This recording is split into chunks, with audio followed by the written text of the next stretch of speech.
5 years later, on August 26, 2021, 13 American service members were killed while carrying out the evacuation mission at Abbey Gate in Kabul, Afghanistan.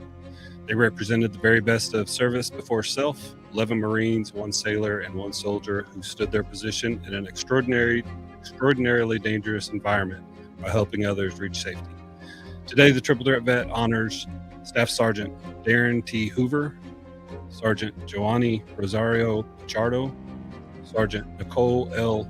E., Corporal Hunter Lopez, Corporal Dagan W. Page, Corporal Humberto A. Sanchez, Lance Corporal David L. Espinoza, Lance Corporal Jared M. Schmitz, Lance Corporal Riley J. McCollum, Lance Corporal Dylan R. Marola, Lance Corporal Kareem M. Nakui, Maxton W. Soviak, Staff Sergeant Ryan C. Knaus.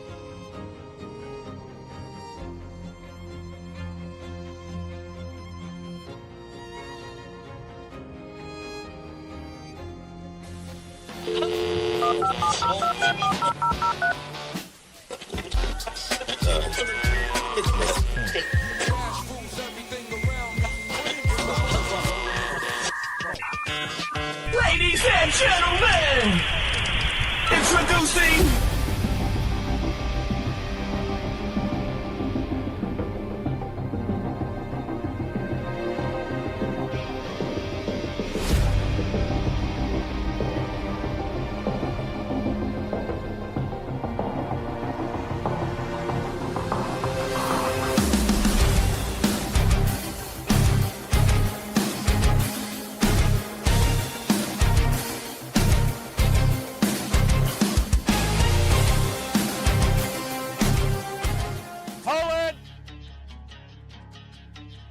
How's everybody doing? Welcome to the show. It is Thursday, 7 p.m. Thank you for joining us here at the Triple Threat Vet Podcast. I want to give a big shout out to last week's guest, Brian Flanagan, Lieutenant Colonel, retired Air Force. Came on, told some great stories, and his reels are getting a bunch of views. Appreciate you coming on, sir. If you don't watch the live show every Thursday here at 7, you can find our podcast wherever you get your podcasts, Amazon Music, Spotify, all that stuff. If you want to be if you're watching live right now, be sure and like, follow, and share. And if you want to come on the show and tell your story, hit us up at triplethreatvets@gmail.com. We'd be happy to get you on the show.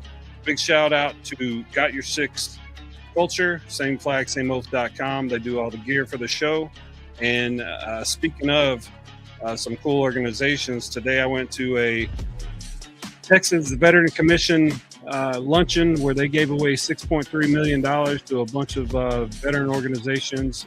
Project Zero was part of that. They got a grant from them. They're doing great things with their offshore charter, with their surf fishing, with their adventure therapy, overlanding, hiking.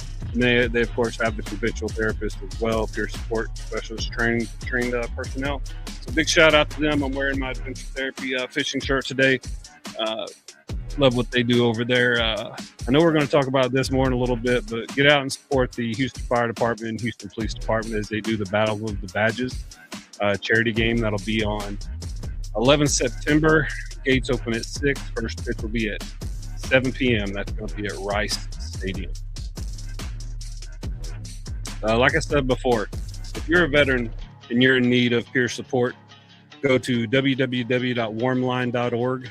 Type in your state, and you can find in your state all of the warm lines, which is peer support on the other side to talk about and guide you through any type of therapy that you need, talk about it, relate, be able to empathize and talk to you about the problems that you've got. So warmline.com, be sure and check them out. Today we got a cool guest. I'll read his bio here in a minute after I talk to Matt. But Dwayne Wagner Sr, Colonel, retired MP. He's a CGSC. He's a professor at CGSC, and he's mentor to many of the MPs that you've seen on our show before. So appreciate him very much. Al's not here today, but I do have Matt in the background, so let me turn it over to Matt Johnson. Yeah, I'm here. Apparently Al had to go watch some boring-ass kids volleyball game today, so he's not going to be in the building. I'm not going to hold it against you. I think girls volleyball is boring too, and that's what I would rather have done on a Thursday. Just kidding.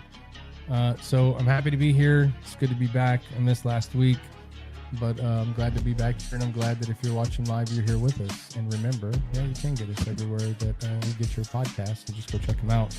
I did want to give a shout out to Tunnel for Towers. Haven't given them a shout out in a bit. Say hello to our good friend of the show, Kim DeLorenzo, doing great things for Tunnel for Towers in our country, not just in the Houston area. So if you're out there and you're looking to support some stuff, Tunnel for Towers has their annual 9/11 5K coming up in Cypress, Texas, here locally for us on September the 19th. Go check it out.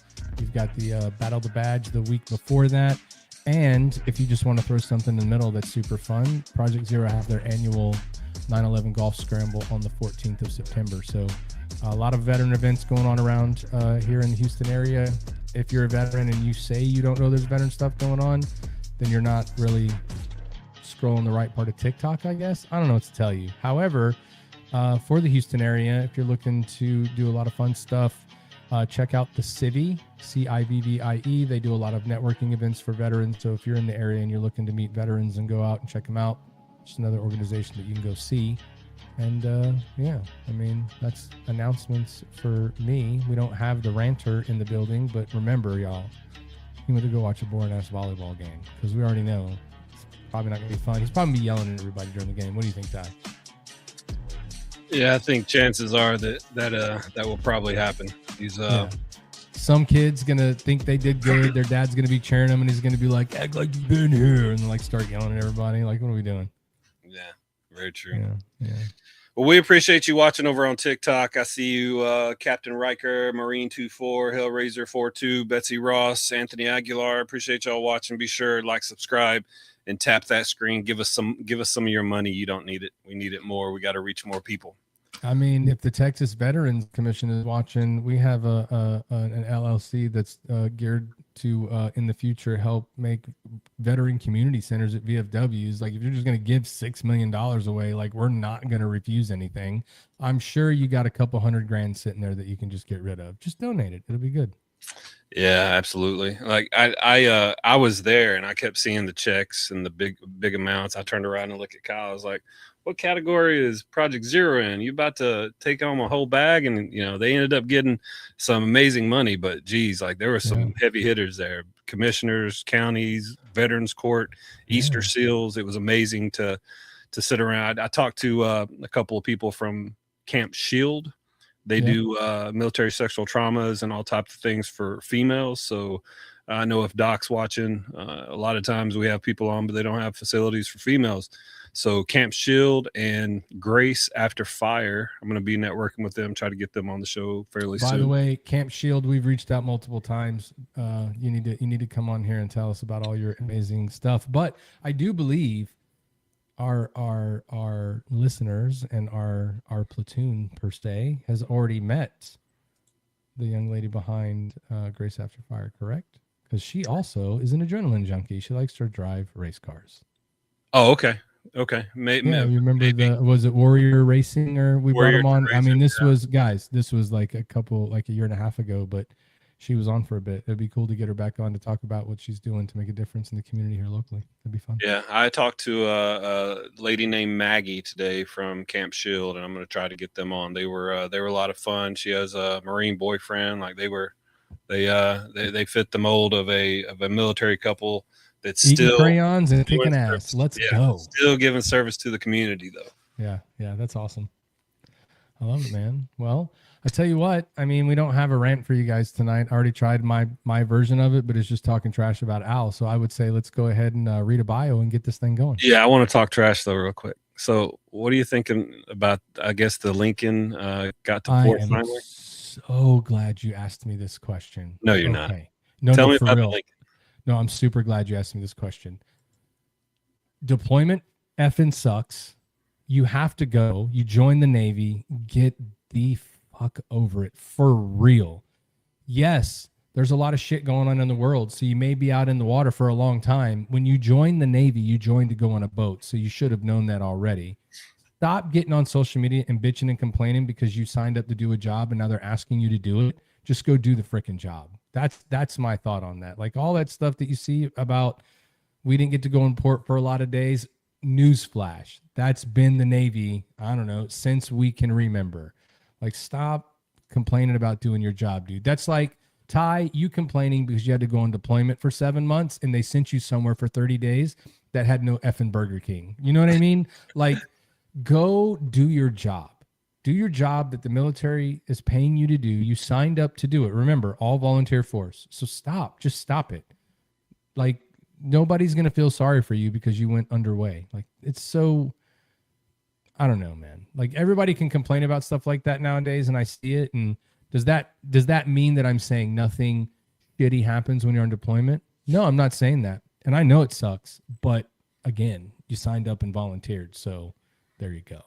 Yeah. We're not the only ship underway for many, many days. You know what I mean? Yeah. I don't like how it was politicized, and they were like talking about this, like, you know, the guy that was jumping overboard. People have mental health issues and unfortunately try to commit suicide at all installations. And I hate that they're politicizing this just to make whoever they were trying to make look bad. So yeah, things happen. I mean, like he said, a 15-month straight deployment. Okay. I mean, if that's what they had to do, go talk to all these guys after 9/11 that were on deployment for 12 months and they had to turn around and go to the Gulf because all that stuff kicked off. My point is, it's not the first time that's happened, and we are like involved in some shit in the world. You know what I mean? So like, it's just part of what comes with that territory. You know, I'm tired of people trying to take something like that and turn it into some badge of like complaining. You know what I mean? It just, I don't like it. Like, you signed up to be in the military, and it's the military. So you know. It's an oath to serve, so just go serve. Stop. I served and I did my deployments, and you know, they were austere environments sometimes, but I couldn't imagine, no matter how nice or unnice a ship was, I couldn't imagine being out in the middle of the ocean for 250 days. I guess they set some records for not touching a port. So I guess that. If they're having to eat sea rations, I don't know.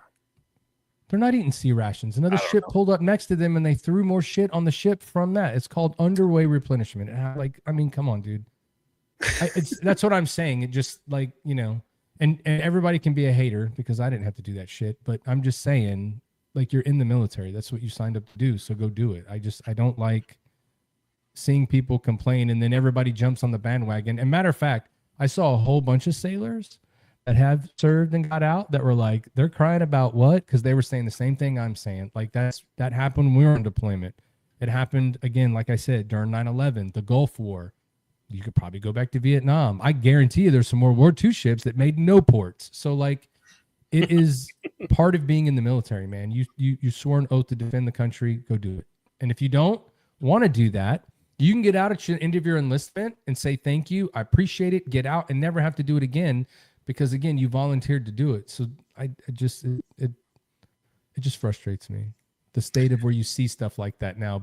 Because there was complaints when we were in, right? People complained and people didn't like what they were doing, and you heard it, you know. And I feel like you were able to hear people complain about that when you were around. But now, because of all the technology and shit, like, I didn't know that they had such excellent cell service in the middle of the fucking ocean underway.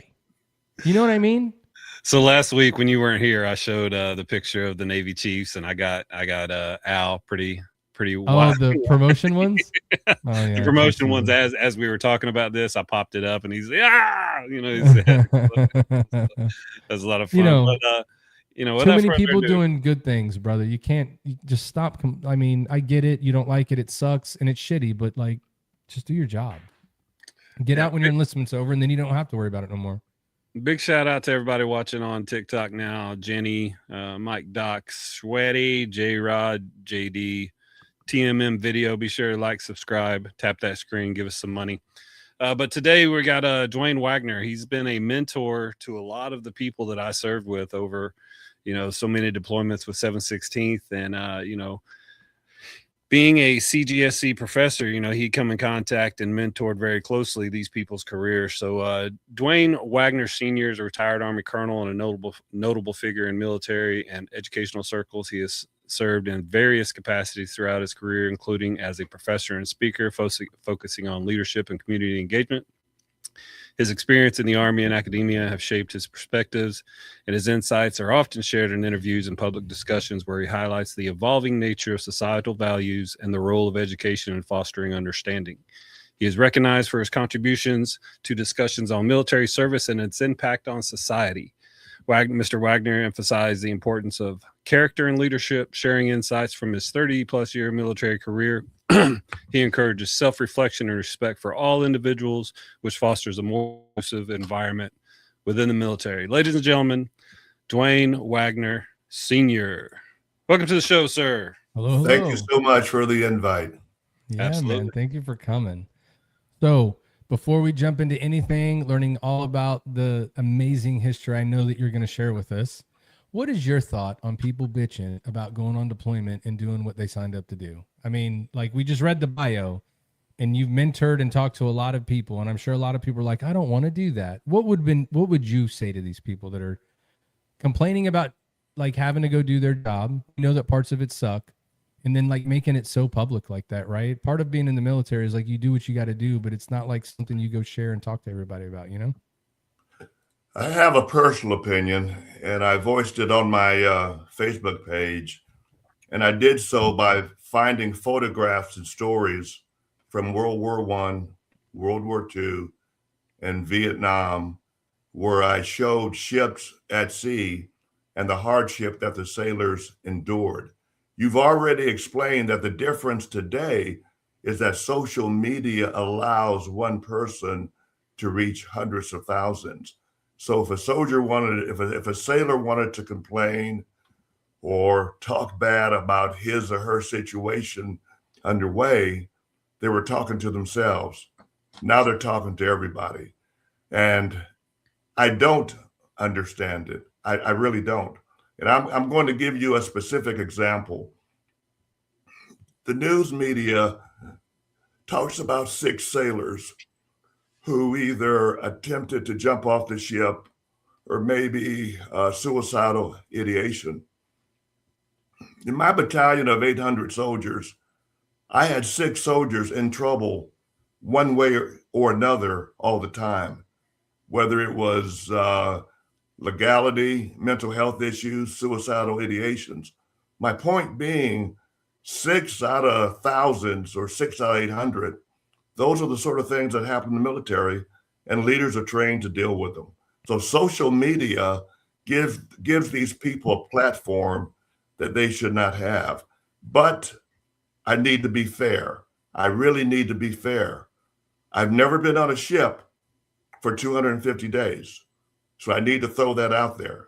Mm-hmm. I don't know what they're going through.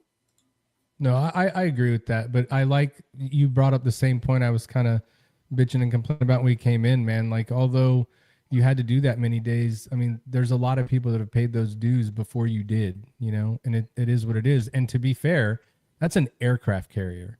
So there could be upwards of 5,000 people on there. We're talking about 6. And the other part that I really don't like when stuff like that happens is you are now putting 6 people. Let's say those 6 people did have mental health issues and they were going through some stuff or whatever it was.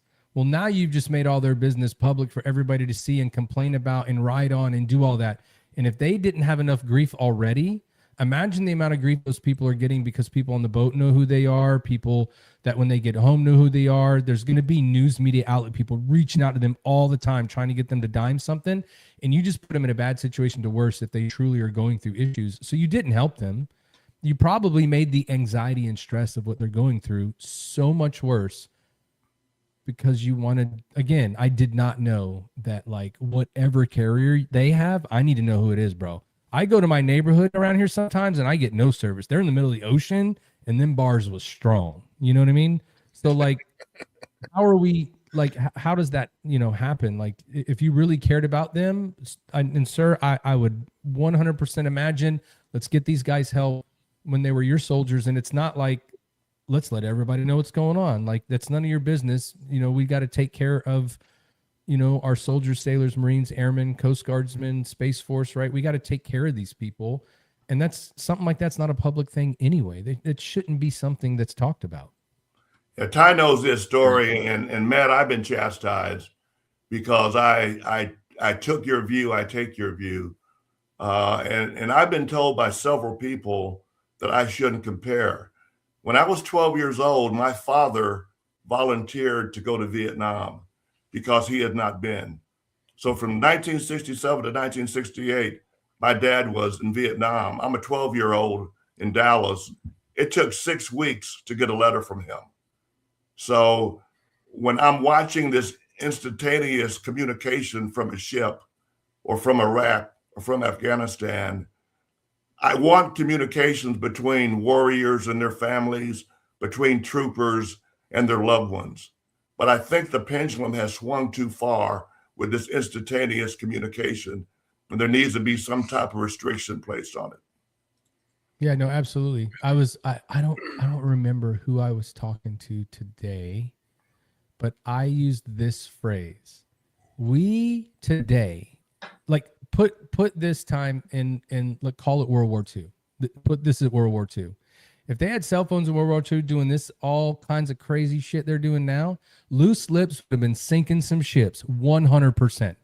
Because it, like, again, you don't have a job to do on the ship? It's underway. Like, it's a 24-hour-a-day job moving city.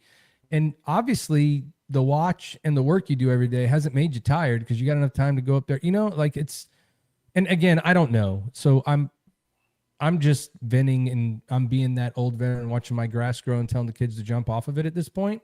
But from a leadership perspective of seeing what it is, and you signed up to be in the military, like you volunteered to do that, and then trying to get some kind of rise on people. It's just the same playbook that keeps going on now. And I mean, at some point we need our leaders to go, we need to get this thing back under control and back together and get back to that military good order and discipline, right? You're out underway on deployment. You're not in port or in home port or wherever where you're home, you know, and you can make your videos or whatever, but like you're underway. Like who knows what's going on, you know? So it's sad to see, but I'm hoping that it turns around soon.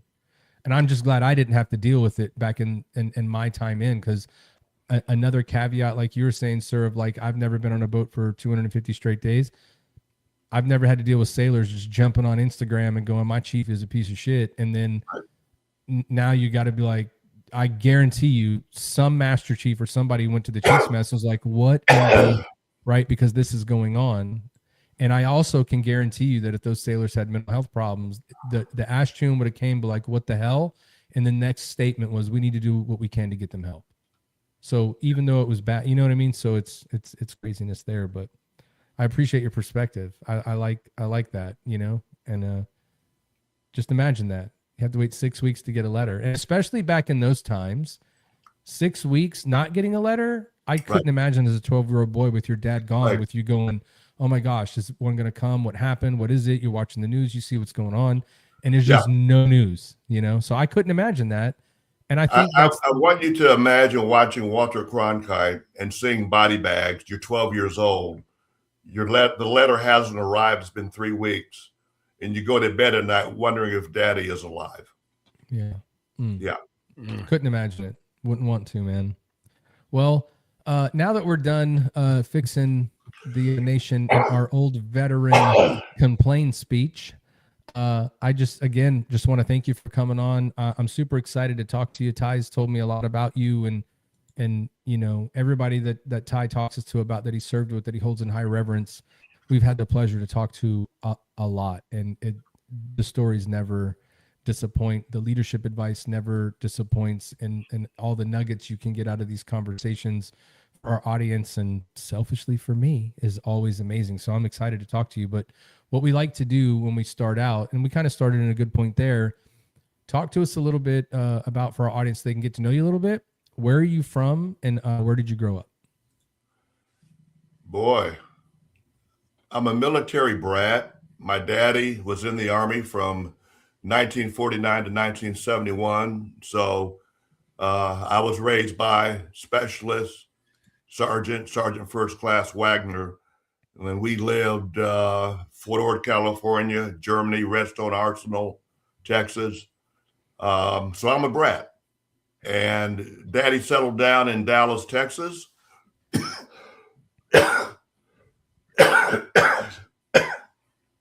Excuse me. And I claim Texas is home. That's where I went to high school and college. Hell yeah. Hell yeah. Welcome. We're just glad you got here as soon as you could. Yeah, but So- real Texans who were born in Texas tell me that I'm not a Texan because I was born in California at Fort Ord. Ooh. So check this out, though, sir. This is what you can tell them, though. Where's your point of entry for the service? Dallas, Texas. Well, you're a Texan. You're a Texas veteran. It doesn't matter where you were born, dude. You're a Texas veteran, so you're good to go. You can tell those people that tell you you're fake, like, whatever, dude. I'm a real Texan. So I started off in Dallas, commissioned in Dallas, joined the Army intending to serve for 5 years. I was going to be an MP officer for 5 years. Then I was going to come back to Dallas and be a police officer, because back in the 70s and 80s, there weren't that many black police officers. So I was going to do 5 years, come back to Dallas and work for the Dallas Police Department. I ended up in uniform for 30 years, and that never happened. My law enforcement experience includes garrison, combat support operations, and corrections. And I hate to say this, I spent 12 of my 30 years in Washington, D.C. working in and around the Pentagon. So retired in 2008. And then moved to Leavenworth, Kansas, and taught at the Command and General Staff College for 15 years. And boy, I think the worldwide connections I have today are tied to being instructor at the Command and General Staff College. And about 3 years ago, I retired fully, moved to Indiana, and now I live 17 minutes from my 4 grandchildren. Oh, that's amazing. That's the best retirement spot right there. Because you can spoil them and send them back. I came kicking and screaming. I didn't want to move. My wife told me she was moving to Indiana with me or without me. So I've been married. We've been married 49 years. We've had 2 good years. And life's good right now. There you go, man. Congratulations on that. 49 years is an accomplishment. Not a lot of people in the world today could ever even say that. So you already knew, like, you had to get on that deployment train. You were going. Where at in you in Indiana? Are you close We're to in Indiana? southern Indiana, Evansville, Indiana. Nice. I love that. So rewinding back a little bit, growing up in Dallas and looking to go into the military and commission, what was your father's service what had you interested in the military, or were you, because I was a military brat too, and I told my parents every day, I ain't doing that shit, you're crazy. And then I did it, but college, all those reasons that you want to join, and you didn't do any of it until, like, I don't know, 15 years into the career. But what was it that got your interest in finally going, I do want to serve in the military? What was your point? I think it was my father's influence. I'm the oldest of 6. And I looked up to him. I was the only of the children to attend his retirement ceremony at Fort Benjamin Harrison in 1971. So he influenced that. But what really influenced it was Navy Junior ROTC in high school. The 4 years of high school and Navy Junior ROTC, that kind of sealed the deal. And that contributed to me wanting to serve in the military. I got to be fully honest, though. I wanted to go to college. I didn't have college money. I mean, we were poor. Daddy had 6 kids. He was working 3 part-time jobs. He was a full-time college student, part-time college student, trying to get his college degree after retiring from the military at the age of 40. So I knew ROTC would help me get a college degree. So there was some selfishness in it at the time. Oh, I mean, absolutely. So for you, I have to ask, you did Navy ROTC in high school and you went into the Army. So what made you choose the Army over the Navy? Was it your dad's service in the Army that you wanted to continue the footstep, or was there something else you saw that you're like, that's the path I want to go? Or I will never lie to you. Okay. I will never lie to you. The Navy didn't want me. they did not. And I think it had something to do with the medical. I never found out, but I couldn't get through the Navy's medical screening for ROTC. But the Army would take me. So That is so amazing, because shouldn't the medical screening be the same for everybody? you At would least when think I was a it recruiter. would be the same. Yeah. I think it had something to do with ship service. I'm not sure, and I never dug into it. But the irony is, as a captain, a lieutenant colonel, and a colonel, I served in joint assignments, and I had seamen, Marines, airmen in all those assignments.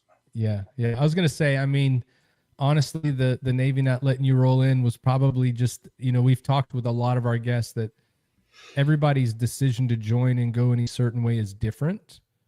And every time it's almost like that's what you were destined to do anyway. Like that's the place that they needed you to be. And so that's the opportunity that just opened up. You know what I mean? Like, especially for you were still around all the services, but Right. that was just the one for you. So what college did you go to? Bishop College in Dallas, Texas. I lived at home and went to school for 4 years. Nice. So I'm sure that was so back then ROTC, did you still get the same kind of, did you get like benefits and payments and stuff back then in ROTC, or was that not Right. thing? It was $100 a month. I don't know what it is nowadays. It may Man, they give still them be like $100 a E5 month. pay now, dude. But They get yeah, paid pretty I was lucky and fortunate enough to get a 3-year ROTC scholarship that paid for my sophomore, junior, and senior years. And luckily, I graduated without debt. I am one of the boomers who really understands what our younger generations are going through, graduating with tens of thousands and hundreds of thousands of dollars worth of debt, trying to go to college. It's just a different operational environment. I was lucky. I was fortunate. And I thank my lucky stars. Yeah, no, absolutely. I think it's a lot of people look at that, and I think the most frustrating part about that is these kids, they go to get the degrees and catch up that much debt, and then when they're trying to go into the workforce, the most disheartening thing for someone that spent that much time to get a degree in a field that they're passionate about, to be told when they apply, we just need someone with experience. I'm like, well, how am I supposed to get it if Right. I don't get a job? Like, I just went to school for 4 years, 6 years, doctor, whatever. Like, how am I supposed to get that experience? And it's just so unfortunate that so many, companies that are hiring are just trying to be selfish for the experience. But, for my time in the military, I would take the deck seaman that doesn't know anything over anybody with experience any day, because you can then train and kind of show that person, in whatever sense it is where you're at, the way that you guys do it there, and in any way of any leader, the right way to do things. They're moldable at that point. You get them people with bad habits sometimes. Woo! Right. Not a fun time. It's disheartening because in 2026, I'm watching parents and young people not understand that certifications, technical training, blue collar, AI is the wave of the future. And we still have parents pushing kids to college to get a psychology degree or sociology degree. Yeah. And those fields are great fields, but you can't do much with them unless you have advanced education training. Yeah, and it takes a long time to do that. My daughter is in that boat where she is actually a psychologist doctor, and thank goodness she's working in her field as a doctor, and she's doing great things. But I used to watch her leading up to that point where they're trying to get to that piece, and it's like such a stress to find an internship, find the place that'll take you in. And to her credit, she didn't give up, and she was persistent in doing it, so she got it. But I'm sure there's a lot of kids that aren't persistent like that, and it doesn't happen. Right. And that piece is like, I always look at, your parents are telling you this is what you need to do. Where are they out there motivating and pushing you to be persistent to get to the piece that's going to be with that degree? you should have that piece of motivation. But you're right. I mean, you can go be an electrician today and make $150,000 a year. Like Absolutely. And all you did is go get a couple of VOTEC certifications to learn how to do it. Go get maybe some kind of, EPA license to go do it. Air conditioning techs, plumbers, like those people. And again, AI is not going to fix your plumbing, guys. I'm just telling you right now, that pipe breaks, no computer's fixing it. The plumber does, and that's why I charge you a ton of money, because there's not enough people that can do that job, and they're in high demand. And so, but let's be honest, plumbers, electricians, welders, all those tech school jobs, they're not going to be famous on YouTube. So, it's a moot point, right? That's true. But it's also a valuable skill, like how nowadays kids don't want to learn how to do things, to fix things around the house. And, back when we were growing up, like we lived in base housing, so a little bit different, right? But we lived in base housing when if you messed that up, you had to pay. Boy, Absolutely. You go ahead and do that. Yeah. Yeah, it is. Using your daughter as an example, I have a psychology degree, a 4-year psychology degree. Back in the 70s, 80s, 90s, you could probably do something with that. Right now, it would be very difficult. For your daughter to continue her education, whether it's on the medical side or the PhD side or the EDD side, that is what it takes to be elite and to be successful and to be competitive. More and more educated people are not being rehired or hired. And I fear for them. Yeah, me too. Because they're going to go from being a doctor to a plumber real quick. It's going to have to happen. Well, you say that. Here's my fear. My fear is they're going to go from being a doctor to somebody sitting in a room feeling sorry for themselves. Yeah. And going into a spiral of depression, because I'm not an expert. I'm not an expert. I don't see enough white collar people making the move to blue collar technical skills where they can be paid for their craft. Yeah, I see them on social media complaining. Yeah, it's amazing that but it's the old adage too. When we were growing up, man, like McDonald's is hiring. I ain't working in a fast food restaurant. Right. Well, then I guess you probably just don't want to work, right? There's a way to do it, but I see where you're going there, because it's almost like when we got out, right? You get out of the military and now you don't have the soldiers and sailors around you, and you're not like solving problems. The phone's not ringing because they need you. And you're like, well, what am I going to do now? So there's like a big piece of that. I remember when I retired and I was in my little woe is me stage we all get into when we retire, and like, what am I going to do? My wife is the one that was like, do you think you're the only one that works a career and then stops after like 20 years and then goes, what am I going to do now? You're not the only one. And I went, dang, you're kind of right. She's like, right. I got to like move forward from that, right? We're not the only ones, but it's like the most publicized one. And so what you're describing right now is things that it's happening every day, but we're not really paying attention to that, And that's the conversation I have with parents and grandparents as they counsel their kids and their adult children. Back to your transition, I received a note today from a friend, a sergeant major, who received his retired ID card today. He walked out of his headquarters yesterday for the last time, and he and I are scheduled to talk on Sunday, and he thinks he's ready for the transition. He's not. No. He thinks he's ready. We all do. Because we all think that all the stuff they tell you about, oh, you're going to get a job easy, there's no way they don't hire you, you've got the skill set above all others. Well, the one thing that they don't tell us is you don't know how to interact in that environment. You're going to walk in and try to like solve everybody's problems, and nobody wants you to do that. That is not the role outside. And people get very nervous and offended if you try to help solve their problems, because you're not going to accomplish a mission. You're there to just like work. And then all of a sudden us military guys get out and figure out what HR is. And you're like, you go to HR when you're in trouble. You know what I mean? It's like, what do? You can't, ask someone how it's going at home because you see them acting a little different because you're being too intrusive and stuff. And so, yeah, a lot of they think they're ready, but man, wait till he goes up to somebody the first time and was like, yeah, I was Sergeant Major in the Army. And they're like, so what does that mean? Yeah, and you're like, wait, what? You don't know what that is? The worst rank are colonels, 06s. And the conversation I have with them is, can you be a person without the eagle on your shoulder? Mm-hmm. And so many struggle with that transition. They will tell me or tell their spouse or tell you, I got it. And then the next 3 years, they're trying to be a colonel in the civilian world. It doesn't work. Yeah.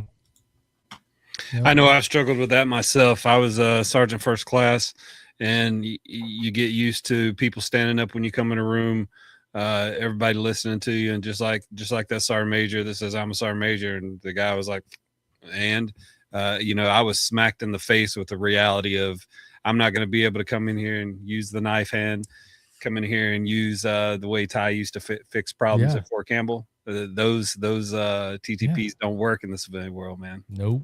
What about the first time you thought you were going to handle business and people were like, I don't know who you think you are, and I don't think you know what you're doing, and you were kind of like, what did you just say to me? Like, what?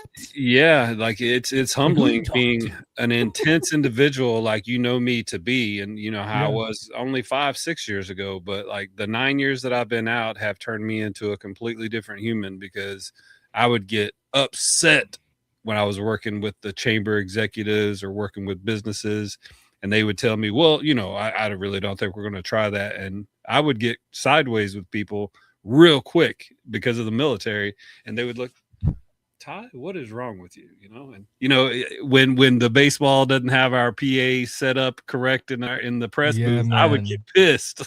Yeah. No, for sure. That's the beauty of these internship programs they have that allows the sergeant first class or the major to spend 3 to 6 months working with a company to slowly transition to the rest of his or her life. I just hope they continue those. I also hope that they expand it to allow more people the opportunity to be able to do it. As many veterans that get out, and I talked about it earlier, the Civvy. I met 3 veterans at a Civvy event last night in Houston that are looking for work. 2 of them just got out, and they're like, I'm looking for work. And it's like, well, how long are you going to wait? And they're in that twilight, right? I just got out. I just want to relax a little bit. You know what I mean? And it's such a trap to fall into, because now when you're ready to go to work, that's why I was telling them, like, we were in this room, and I know a whole bunch of people that, they do different things. I'm like, you got to go talk to him before you leave, go talk to him before you leave, and make sure you talk to that person, because when you're ready, you're going to need some help on that end, right? It as much as they say the job market's awesome, like, they need to help you rewrite your resume to speak civilian. They need to teach you how to go do an interview. Like here, there's a big 4-block chapter that'll help them with that. Like, you got to go talk to these guys so they can help you be ready to navigate that journey. Because the moment you go into those job interviews and they're like, all right, well, your employee just was late for work. Well, I'm going to make sure everything's okay at home. You go through the whole checklist, right? And they're like, no, you write them up. I'm like, for being late one day? What? Oh, I'm sorry. I'm going to go back and revert to the HR policy and see what it is on your first time being late. And then once I know that, I'm going to schedule the meeting and sit down and have a witness in the room so I can come tell you, you were late for work, right? I was like, what? Like, it's so crazy, but to us is like, I got to write someone up for being late the first time. Like, don't we want to know what's going on? And I think that's another shock for veterans when they get out, is like, where's the compassion and care for what might be going on? There may be nothing, but there may be something. And so letting it fester, you know what I mean? And that's where, like you said, even these doctors, this is where, when it allows to fester, because you're not allowed to handle anything, where they start to sit alone and they're in their thoughts, and they go down the road you were describing. And it's so sad to see that. That could lead to a lawsuit, and it gets HR involved. Yeah. Just because I asked if you're okay because you were late for work, and you're like, wait, I lost my job for that? Like, what? And now they're on social media in America, not on deployment, talking about, hey, this HR stuff is stupid. And you're like, well, you never even like learned about it. Like, look at a job interview as you're about to go on deployment. When you went on deployment, you knew who the enemy was, who we're looking to go get. You knew like what kind of dumb shit they were going to do to you when you got there. You knew what you're equipped. You knew everything. You knew how to handle it. You knew the contingency, but you don't open the HR handbook for the new company to get that same intel. And they just don't do it because we think we got it figured out. And, you know, that's where I hope like that skill bridge program can, you know, broaden out, because that will help them with like that transition much better. Like you can ease into this thing, and it's great. The company's not paying their salary, the military, right? So it's like free labor to, and you tell the veterans you're going to go look for 5 jobs when you get out anyway, so you might as well try one out for free while you're getting paid. Absolutely. Yeah. So what year did you graduate and get commissioned in the Army? In 1978. Dang. So I'm not going to tell you when I was born. 1978. I was in uniform from 1978 to 2008. Wow. So first duty station once you left from college? Fort Sill, Oklahoma, where I served 4 years, garrison operations, road operations, pure law enforcement. Worked at a confinement facility, and spent the next 4 years at Fort Riley, Kansas, with the 716th Military Police Battalion. A couple of stateside deployments, rail, air, road, to Fort Hood, Texas, and a real world deployment to Rock Island Arsenal for civil disturbance. Where and so for you, like that's all coming in through the 80s, right? Right. So I'm curious, in the MP Corps, what was the tempo like during that time? You know, because we're pretty fresh after Vietnam, so there's still like a definite leadership culture from Vietnam still in, but there's also, we just got out of that war and now we're not at war. So what was it like to go into the military at that time, and what was it like operationally for you guys? That's a great question. Because when you entered the Army in 1978, you were mentored many times by senior NCOs who had served in Vietnam, who made platoon leaders be the best platoon leaders they could be. And much of the culture was trying to professionalize the Army and to be better than we were in Vietnam. What does that mean?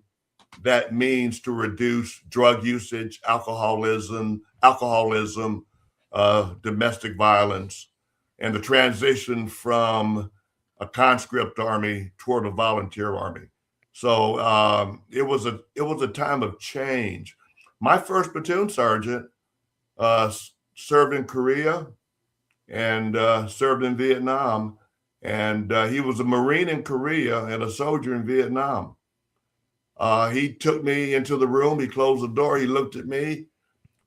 His name was Douglas R. Holzhauer. I want you to think about that. I know his full name from 1978. He said, Lieutenant Wagner, you're going to lead the platoon. I'm going to run the platoon, and I'm going to make you the best damn lieutenant in the United States Army if you listen to me. I will never embarrass you in public. That was the conversation we had. And the next couple of years were pretty good years as I learned how to be a platoon leader and a lieutenant with a very strong non-commissioned officer. So what was his style that helped you learn all that? Because I'm interested to ask you that, and then there's a follow-on after. Yeah. His style was to talk to me in private before we had an operation or before we had a briefing, to provide his insight so I could take his insight, use it or not, and we worked as a team moving forward. He was old school. I mean, when I say old school, capital O, capital L, capital D. He really believed that the senior non-commissioned officer was responsible for helping officers develop. So do you, how much, okay, so the question I have is one that I don't know an answer to for me, because I didn't serve and I was just now saying hello to the world at that time, right? But was the culture back then based on the conflicts of Korea and Vietnam that he was in? Was that just the thing of like, I'm the senior guy, the NCO, I got to take care of my guys and I got to get in? Was that a leadership trait that was taught back then in the service, or was that something that everybody just took with them from those times in Vietnam and what they experienced there, and then coming back and seeing how it was, and then having to, like you said, kind of move that culture forward from being drafted to now it's all volunteer? Yeah, I think it's a combination of both. And here's why I say both. Many of the lessons learned from Vietnam were being dissected, discussed, analyzed, and shared in PME, professional military education. Also, we had NCOs who saw what happened in combat when officers were not prepared. And they took it personally, I think, to make sure that they did all they could do to prepare their officers. I'm going to add a sub story to this. One of my peer platoon leaders was Charles Eddie Underwood, who served in the Maricol Division in Vietnam, and he was enlisted. So I also had a peer officer who had served in Vietnam who helped with my transition from cadet to second lieutenant to seasoned platoon leader. Excellent. So going from there, my follow-on question to that, going through the 80s and preparing for all of that stuff, at what point did you ever see a shift in how those senior NCOs started to work with the officers? And at what point, when you saw that, like obviously you had a great senior NCO, in the Navy, when we make chief, senior chief, master chief, the chief's mess is like the buffer between both. You're mentoring and developing both junior officers and junior sailors. And so you have that responsibility up and down. And so that's what we're taught through our whole, the Navy's the one we do the initiation. A lot of people call it tomfuckery, but it is really initiation. And we, you're trained to lead there. But in the Army, being a little bit different, right? Senior NCO is a big deal, period. When did you start to see that there might be a shift in that mindset of preparing the officers to be ready no matter what? Boy, in my mind, and this is my view, I can't prove anything I'm about to tell you, through the late 70s and the 80s and the early 90s, I think that mindset existed.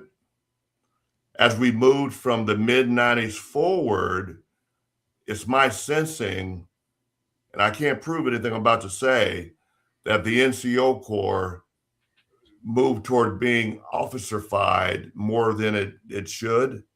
What do I mean by that? There are three roles of the officer, roles of the NCO, and roles of our soldiers. And they kind of overlap, but as we moved through the 90s, I thought they were overlapping just a little bit too much.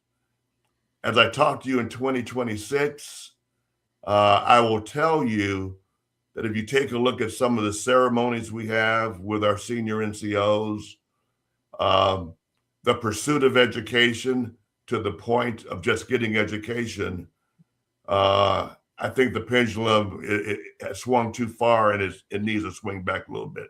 That's all my personal view. I can't prove any of that.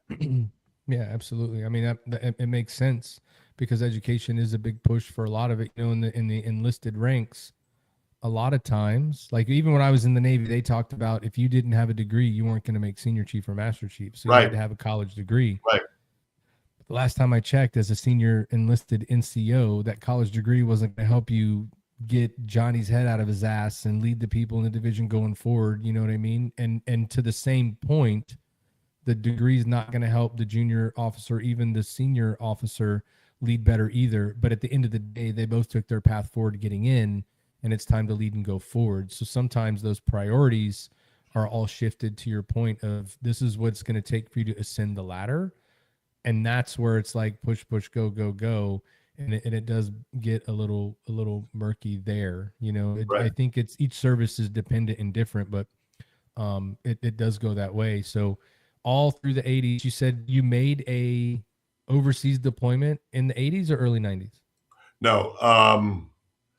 When I said deployment, I was talking about a stateside deployment to Rock Island Arsenal for civil disturbance as a company commander from Fort Riley in 1985. I served in Germany from 1987 to 1990, and I was there during the fall of the Berlin Wall. Me too. Where were you? Bitburg.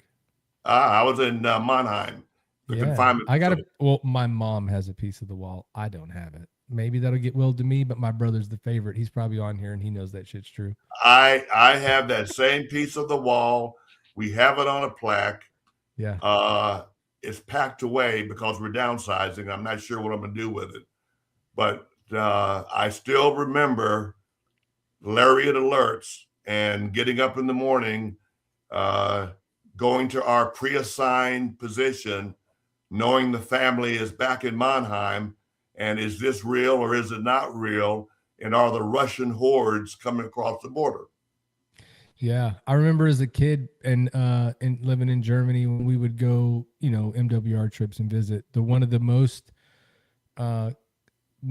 clear memories I have as a kid that kind of shapes you a little bit, and honestly, as a kid, makes you appreciate to be an American and live in the United States of America, was when we were gonna go on a trip to visit and see East Germany, right? Right. So you're on the train. The train Right. stops at the checkpoint. Right. Passports are out, and these East German guards got on like no joke. You'd have thought, that, and they didn't care if you didn't have the right shit. You were getting thrown down, and just to sit there as a kid and be told like, just sit here, be still. I got the same instruction I got when I started driving. If you get pulled over, like just do everything and be respectful. But it was a different level of talk on that when you were there, because like this is no joke, and especially my dad is the service member. Like, if I would have done something wrong, like it's a horrible situation. Like there's nothing coming back. And then to see the wall fall down after and see how completely different it was like, oh my goodness. And then when you come back to the States, you're like, oh, we can do whatever we want here. That's awesome. You just touched on something that's a sore point or point of contention for me. Those of us who've had the privilege to travel all over the world, we appreciate America just a little bit more because we've seen the rest of the world. And so many Americans don't have that opportunity for different reasons. And if we could get every American to travel to 2 or 3 different countries, they'd probably appreciate a little bit better what they have here. Oh yeah, I agree. I mean, you even asking people that complain about that, if you were to walk down the street and take people that are complaining about how it is in the United States of America, the first question you ask them is, okay, well, then just pack up and go to pick a country. Just go right now. Right. Do you have a passport? Not getting in. What are you going to do? Go over there and say you're claiming asylum from America? They're going to laugh you through the airport out the other door or whatever, right? But you can't just go there because you want to. Name a country you can do that. You can't. You have to have a passport. You're going on travel. It's fine. But just to go to be like, I'm here, like, not going to happen. Go ahead and walk across the border of another country just to be like, I have the right to be here. They're going to be like, yeah, no, you don't. Like, they just don't understand, to your point, what you're saying. You go around and see those things, and it stinks too, because it should be taught. Like, you should just know a little bit of how that is, But you touched on it earlier with social media. Yeah. And everyone has a microphone, and each person's microphone is equal regardless of their experience, journey, education. And it's frustrating. I tell people all the time, I was a battalion commander from 1996 to 1998. I don't know if I would have survived in battalion command during the age of social media based on some of the things that happened in my battalion. And your soldiers that were good soldiers that made a simple mistake would not have been around to make the leadership decisions and the difference they needed to when the time was right as well. So Right. even though on both sides of the coin it was bad, that was a time back in the military when like it's okay to make a mistake. Like you messed up bad, we got it. Like we can work through that. But we've gotten to a point now like the smallest mistake and you're done and you're out. And it's like, oh my gosh, like the potential is there. Matt, let's go there. I was at Fort Riley in 1982 to 1986, and the retraining brigade had 3 battalions. In the early 80s, a soldier could make a mistake, go to the retraining brigade, be retrained or recertified or regreened, and we would PCS that soldier to another installation to give him or her another chance. We had a whole brigade that did that at Fort Riley. In 2026, if you do something on Tuesday, it's on social media Thursday morning, and Friday, the company commander, battalion commanders trying to figure out how to kick you out the Army. Yeah. Again, it's that digital age, right? When we grow up in it, that's why I'm saying, like, I complained earlier about all that craziness on the ship underway, but like, to be fair and honest, you know, I'm still gonna have my opinion and complain. I think it's ridiculous, but I also, just like you just said, I don't know how I would have handled that as the senior leader out there, knowing that that's happening, and also, if we're gonna be fair, there's a lot of civilian HR practices coming into the military where it's like, as the senior NCO. You know, I've heard, I've seen, I've not been there. I've not been in the Navy since 2019. So I don't even know if it's true, but I have heard like, oh, you got to be careful what you say. I'm like, what? Did they do something wrong? Like it's against the policy that you should be able to correct any of that. And you hear nowadays that it's kind of the same way as I talked about. So maybe the guys coming out of the military now will be ready for the civilian HR, but you can't just handle it. I'm sorry. No, go ahead. Sorry. You must have been on my Facebook page today. I made the comment that the military is moving toward using more and more civilian HR practices. And in the long run, it's going to create more problems than it solves. Yep. I mean, the structure of the military is as such that you join the military, you join to do a job. And when you join the military, if you're an enlisted guy that goes to boot camp as an E1, someone is going to tell you what to do and you're going to go do it, period. That is what the rule is. When you become a senior NCO, you now got to be the guy to tell that young soldier, sailor, Marine, whoever it is, it's time to go do this dumb shit that I know you don't want to do. And I would never want to do it, but it has to be done. And then you've got your officers that are there, that they are held accountable and responsible for everybody on the boat. Didn't even know where they lived because with 5,000 people, how do you know? But now they get in trouble. And now you're the commander getting relieved because this kid went and got a DUI, which you've given all the training. You've done all of the stand downs. You've told them it's not something to do, but now you're held accountable. But that's the military standard. Now they're trying to get ahead of that and go, oh man, he sneezed wrong. Get him out of here. I don't want to get fired, or get rid of him because I don't want to have to deal with the problem. And it's like, dude, we got to get back to the simple part. Back to basics has always worked. You're in charge, positional authority, good order and discipline is the key there. There's a rule. There's a way you got to do it. I'm out now and don't shave because I had to for 20 years. Dude, you can have a full ass beard in the Navy, not because you have a no shave chip, because it really does mess with your skin and mess you up, right? But you can just have this full ass beard and it's super cool. Let's rock and roll with it. And yeah, I'm like that old hater because I didn't get to do it, but it doesn't, it doesn't look professional to me. I don't think it looks I'm not supposed to say this, and I get slapped by the younger generation when I do. But my father, who served from 1949 to 1971, had a clean shaven face, and he had the disease that caused his face to bump up if he didn't shave the right way. And some days he suffered. My point being is sometimes you could take the pendulum and swing it too far. Mm-hmm. Yeah. Now I'm going to get beat up for saying that, but I'm okay with it. I mean, Most times today, in my professional, which is not very professional opinion, when you say something that makes sense or it is common sense or it is the truth, that's when people want to yell at you and come at you because they don't have an argument to say that it is a choice. Like you could do it if you want. And I get it. It's bad, but now you're out here as like these Navy sailors were having full ass beards that are senior NCO chiefs and above, running around having beards, and you're probably going to tell your sailors that their gig line looks jacked up and your beard is fucked up. You know, like you, as a senior, you always walked out the door going, if I'm going to go handle this problem, am I right? Have I handled? And that was what I liked about the old military too.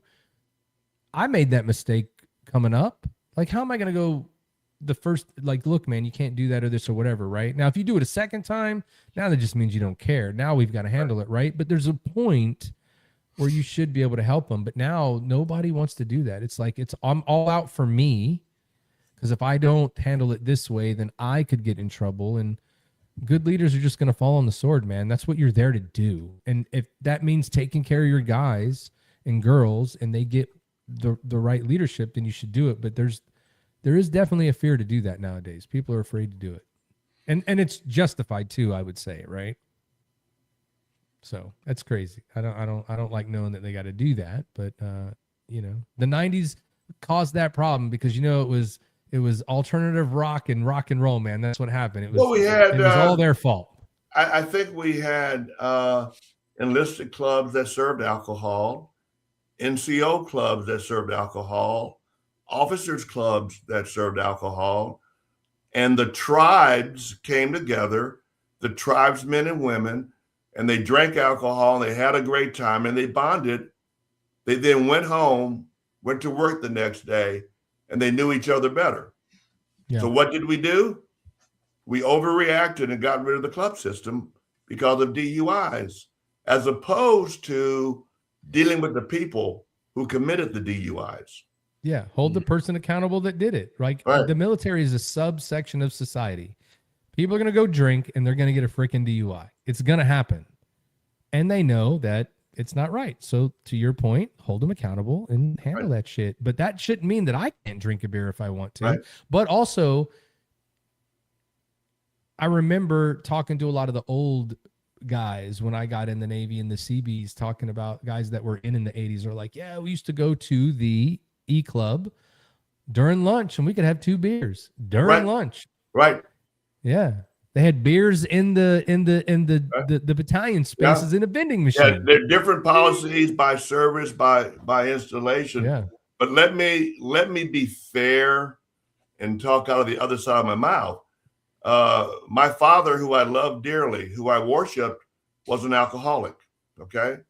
One of the reasons my father was an alcoholic, I think, was tied to his service in Korea and his service in Vietnam and Army culture in the 50s and the 60s. So my father was an alcoholic, and what stopped my dad from drinking was the night he got drunk and assaulted one of my brothers, and the military police were called. So I share that story so I balance my comments about the need for a club system, the social environment where we ought to support adults with alcohol, to also say that some of those adults didn't handle alcohol the right way. So that's why Staff Sergeant Wagner, Sergeant First Class Wagner became Staff Sergeant Wagner, and 2 years later was re-promoted back to Sergeant First Class Wagner because of alcohol. He had to have a recalibration. That's all that was. Absolutely. But I mean, even think about it nowadays, right? You could have those club systems again, right? And with the day and the age we live in, we have cars that drive themselves. Why can't the military just buy a whole bunch of Waymos? And when you walk out, you're in the military, right? So like you're in the military. If you blow in that thing and you're drunk, you're getting in that Waymo. And don't worry, we'll get the Waymo to bring you back in the morning and get your car. If the military wanted to have a club system, they could find a way to do it. But here's my fear. And if I'm wrong, both of you tell me I'm wrong. I spend a lot of time in coffee shops and other places talking to young people. In 2026, so many young people are happy to be at home on their social media, and they really don't want to go to the club. It's a different world. I don't know if we've come fully out of COVID yet. If I'm wrong, tell me. That's a fair statement. But yeah, go ahead, Ty. Yeah, I have 6 children myself, and I'm a very outdoorsy place. But since COVID, even me, like I'm reluctant to leave, and I think I live more of a in the house mode, most of the time. Like looking at social media, working from home, which is freaking terrible in my opinion. But I do have a question after you finish your thought, Matt. Though, yeah, all I was gonna say a little bit is like, I think that would be 100% true outside of the military. A lot of those kids don't want to do that, don't want to go there. But if there is a place that is a safe space for you to go hang out with your friends that you're around all day, every day, because we know in the military, the people you work with are normally the people you hang out with in the barracks, out in town, and all that stuff. So if you had this place on the base that would treat you like an adult, allow you to do those things that adults do, I do think a club system on the bases would be the one place it would kind of work well, because you would be around your tribe of people that you guys are just talking about the video game you're going to go home and play. Now you're talking about, we're going to go hang out here today versus doing that. And so I think it could work, but again, it would have to be that thing that the military got behind 100% to like, prioritize and say, this is a good thing. This is what we want you to do. We want you to have a safe space to decompress after the workday and all that stuff. But I think it could work in there. But outside of that, I think you're right. No, it's not. And let me tell you who ought to design that club: E1s, E2s, and E3s. Mm-hmm. Let them design that space. 100%. There are whatever games they play, whatever gadgets they deal with. Let them design it, and it should be for them. Yeah, absolutely, for sure. Yeah. I mean, if anything, like there's most kids don't drink anymore, and much less go out. They don't even drink when they do go out. They're vaping and doing other things that are, the same amount of rebellious acts and everything. But this kind of leads to my next question about mindset. As I'm sitting here listening to you talk, you were talking about the Rock Arsenal and Rock Island stop and drag deployment for disturbance. It occurs to me, the more and more MPs we bring on, that everybody hates us because we police the force, and then we're expected to go fight in wars. At what point do you think we switch from being a Cold War to like full on? There had to have been some part where it changed, but when did it change from Cold War to GWAT? And we were so austere. Some of the things y'all were talking about earlier, just, I didn't have the leadership like Matt now. I was deployed for my entire career. So everything was austere. Everything was expeditionary. Everything was go, go, go. And I was involved in every facet of everything. And I just can't imagine where that mindset would change. But where do you think it changed from Cold War to GWAT, and then GWAT to wherever we are now? Yeah, I wrote a poem. The name of the poem is Scattered Soldiers. And I'll send it to you guys after the show so you can read it. And it was 9/11. I mean, it was 9/11 where we had to make the mental shift from fighting nations to fighting terror groups. And we had to deconstruct our forces and on the fly reconstruct how to fight them.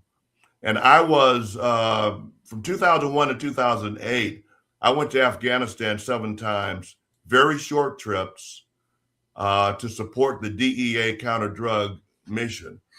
And when I think about the training we had in the 90s and the education I had in the 90s, that was Cold War focus, air-land battle, fighting nations, fighting armies, to where we're fighting terror networks. 9/11 is that transition, and we are still transitioning now in 2026 as we try to posture to be able to fight both nations and terror networks. And that's why you see we've gone from division centric to brigade centric, back to division centric. And now we're trying to determine, how do you fight against drones? How do you fight drones? And who's going to win the information war? So for me, it was 9/11. And my poem, Scattered Soldiers, I'll send it to you, kind of talks to that, where I say, when something goes wrong in the world, America scatters soldiers here and there to deal with it.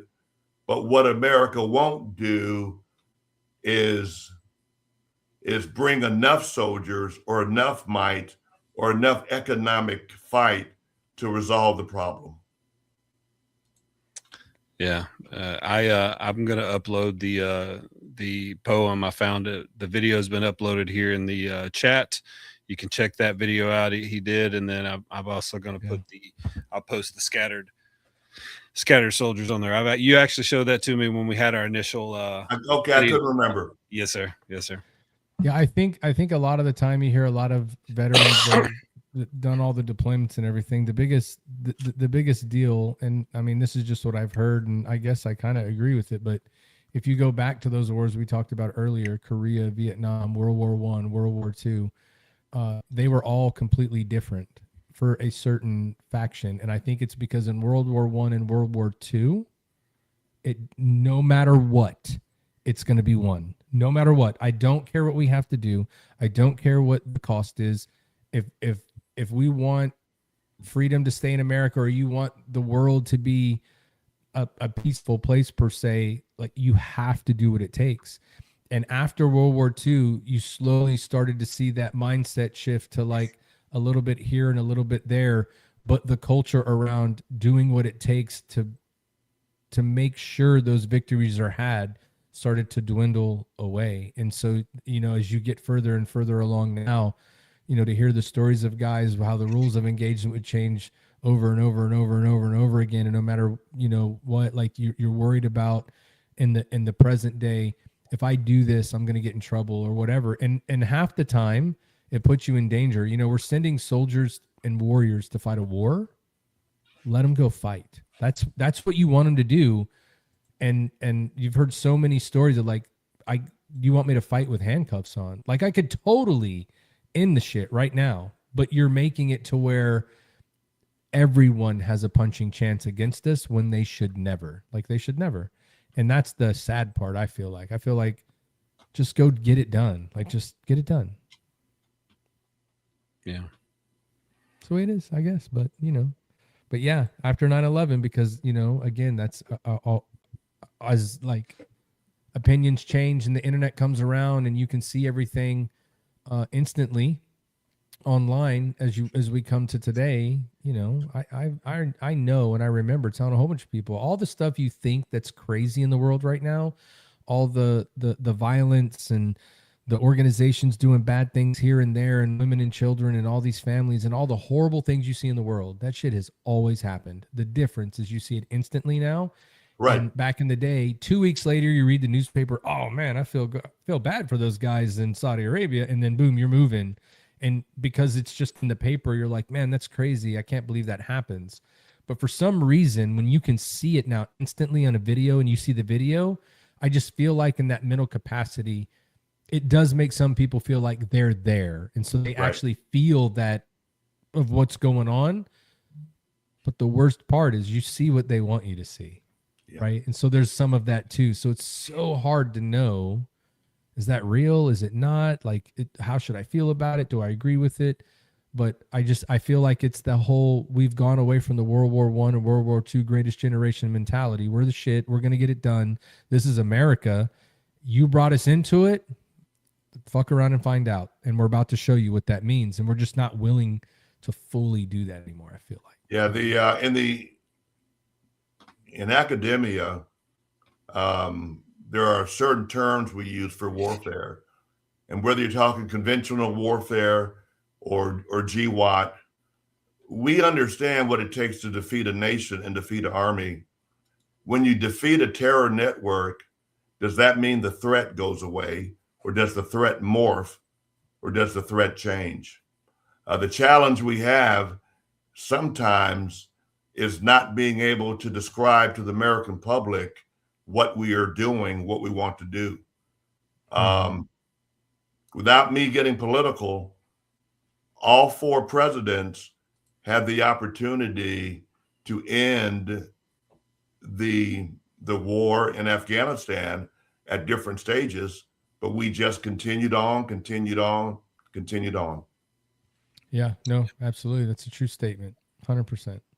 Well, to give a little bit of some fun for Ty, because Ty likes to sit and engineer. He's an EWO guy. He likes all the technology stuff, but he does like to ask hot seat questions. So you see how we change the things in here. So I get to shut my mouth, jump off the screen, and Ty's going to put you through some hot seat questions. So I'll see you guys in a minute. All right, here we go, sir. This is kind of what the show is all about, being able to relate, understand, explain, and be educated about and have valid points, and be able to be empathetic enough to see another person's point. And in the short time that I've got to know you, I know why all my friends that knew you called you a mentor. I love listening to you.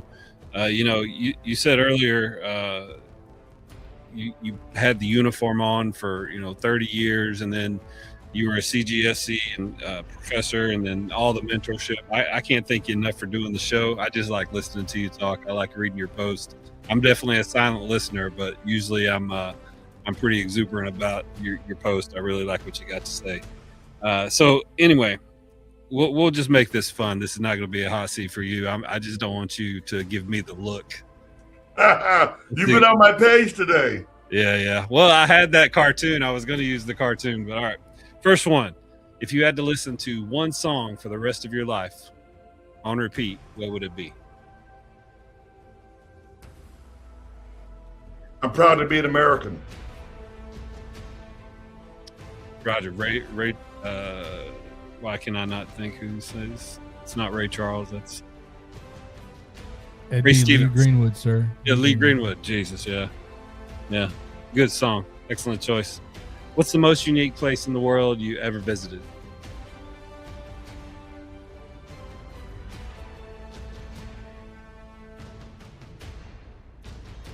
Oh my God. You're talking 70 years old here. You've been in a lot of places. Yeah. I gotta say, Afghanistan, the different cities, provinces, areas, probably Afghanistan. Yeah, I spent 3 years of my life in Afghanistan, and the Panjshir Valley was one of the most beautiful places I've ever seen. And you can go down to the Helmand province, and it is just mostly not barren, but it looks like a brown wasteland. So yeah, Afghanistan, there's so many cool things to see in Afghanistan.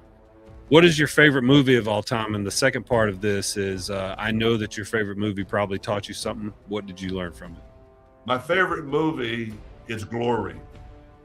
The Civil War depiction of the 54th Infantry Regiment, the Black Unit, Denzel Washington. So Glory would be my favorite movie. There's a scene in Glory where the senior NCO asked, when the flag, if the colors are going to go down, who's going to grab those colors? And the men all volunteer, raise their hand, or say, I will. That's the most touching part of the movie for me, from Glory. Beautiful. That was a great movie. First concert and best concert.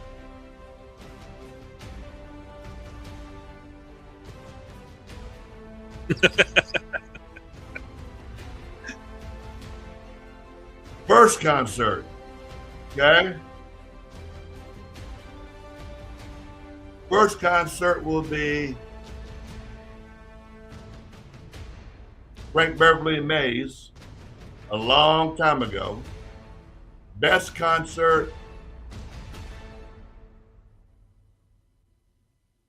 Earth, Wind, and Fire. Ooh, good answer. Good answer. All right, one conversation with one person from history. Who's it going to be, and what you going to talk about?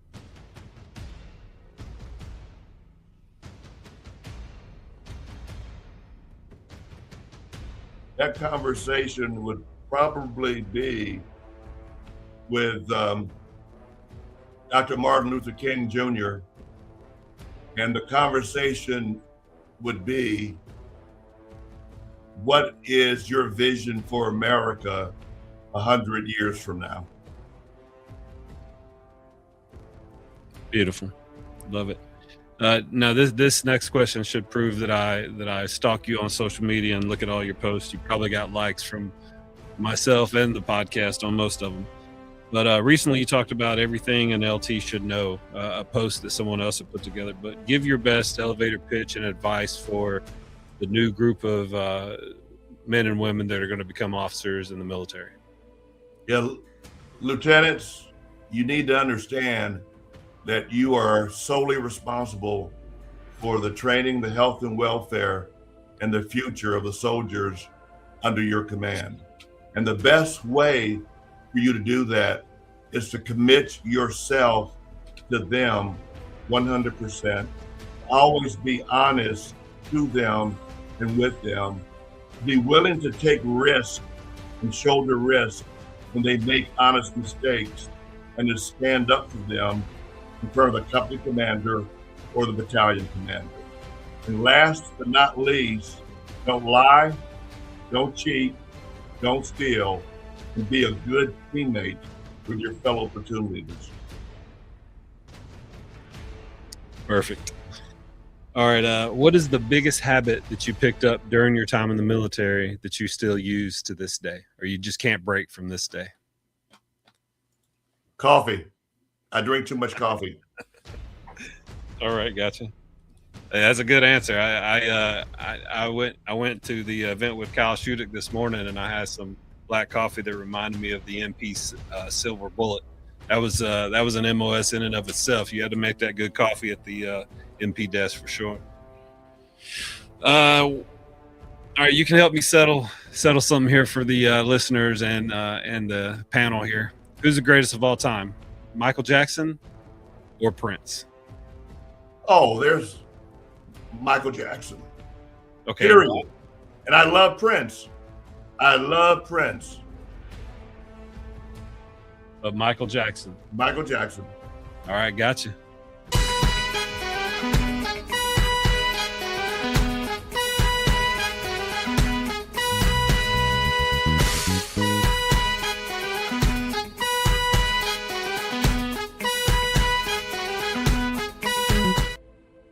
So we're 165 episodes in, and it is now 61 Prince, 53 Michael Jackson, and he has actually won the last 4 weeks. The last 4 times I've asked that question, Michael Jackson has won, so he's on a bit of a comeback.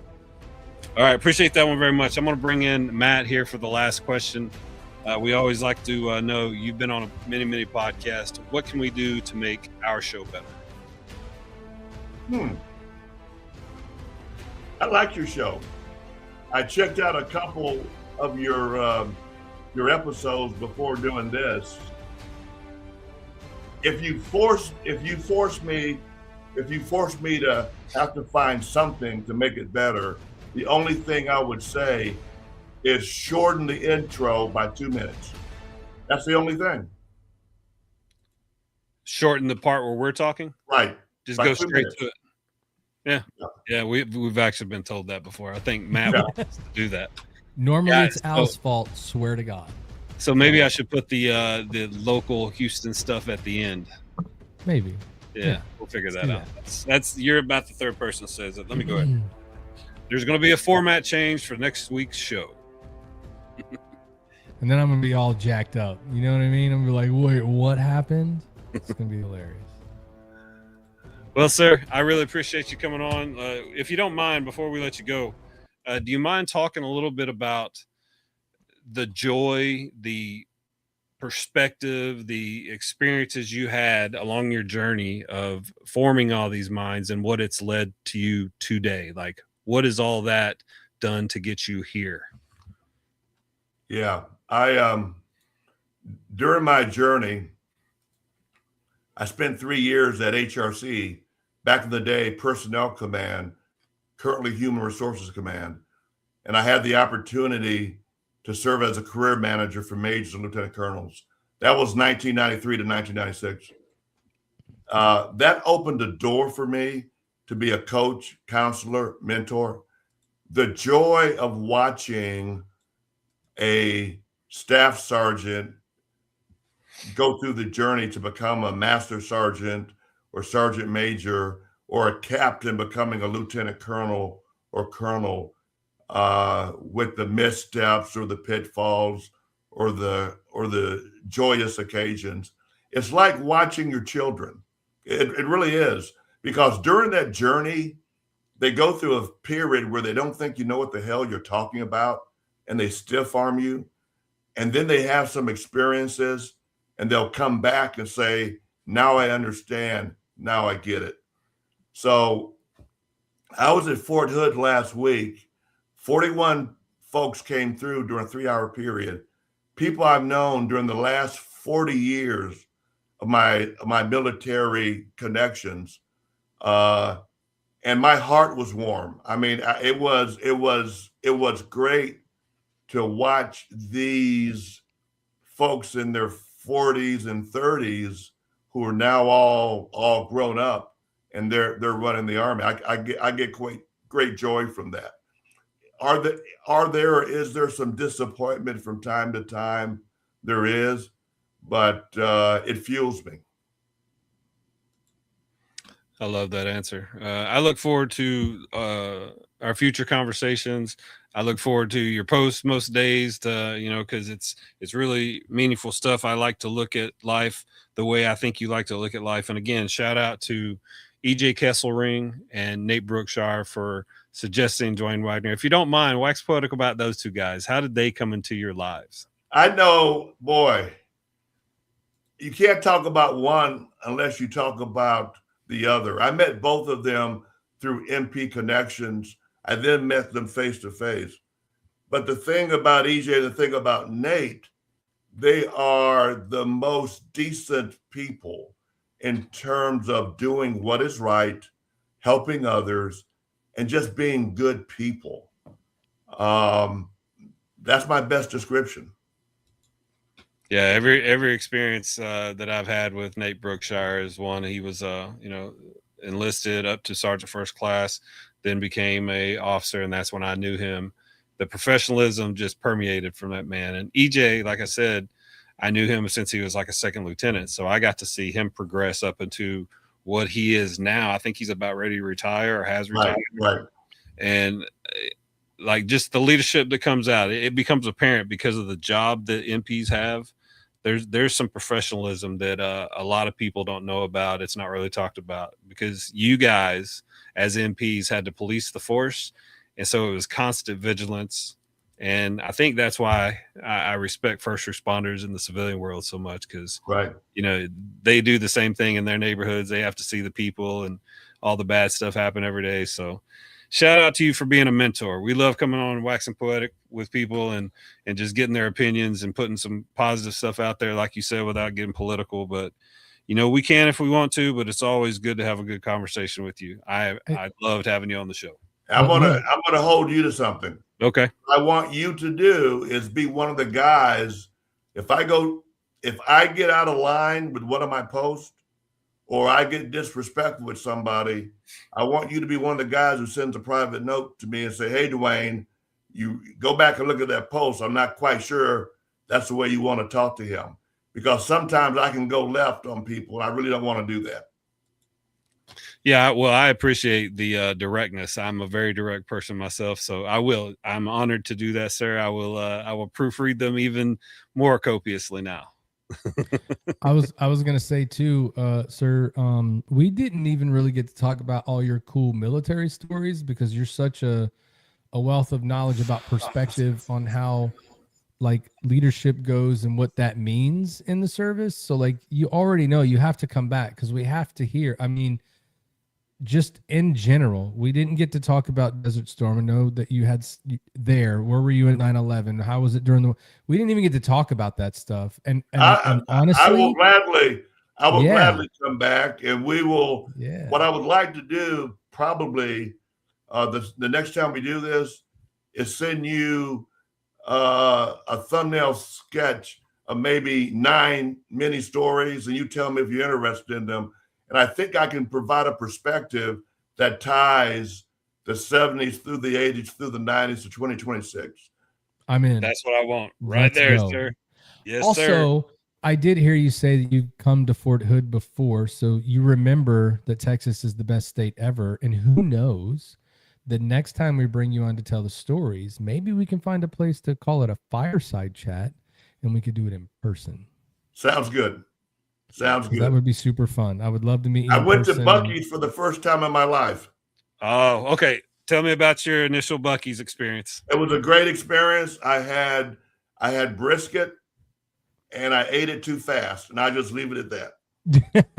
Let's get on the board. Yeah, boys. Yeah, that's awesome. Well, sir, we'll start working on that real quick. I, for one, will be very interested to hear just you come on and tell a story. Maybe we even let you record it or something, so we don't have to get you out of here. I appreciate you taking time out of your schedule to be with us.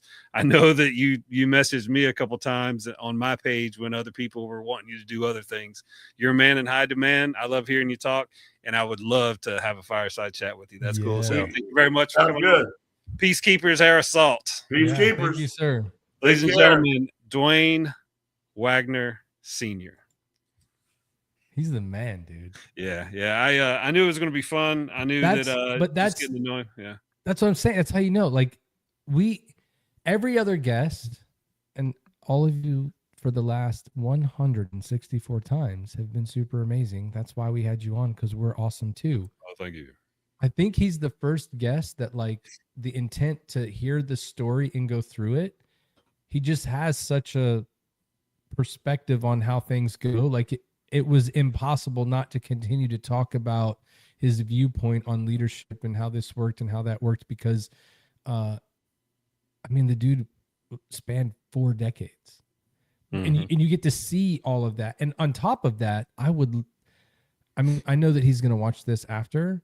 I would love to include in the stories that he wants to give. I would love to hear a story about his dad and how his dad service, like,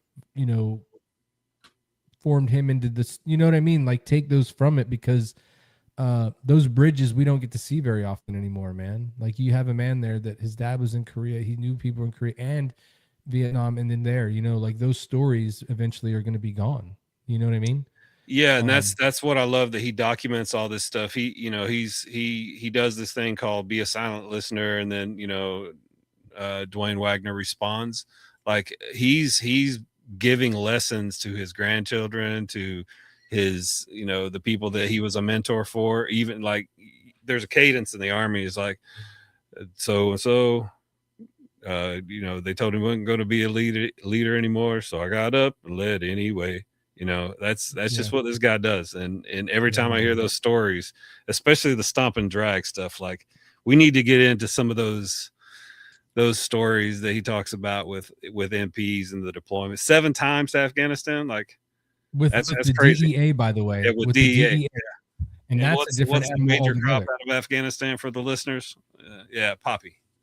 Yeah. So, marijuana. So, by the way, big shout out to Ty, because he has this professional as shit in here. And I know that I said a few bad words, but like, shout out to Ty for putting us on LinkedIn, because our good friend, I mean, he's an author, writes a newsletter, he does a podcast, he's in our whole network. Rich LaMonica's there on LinkedIn.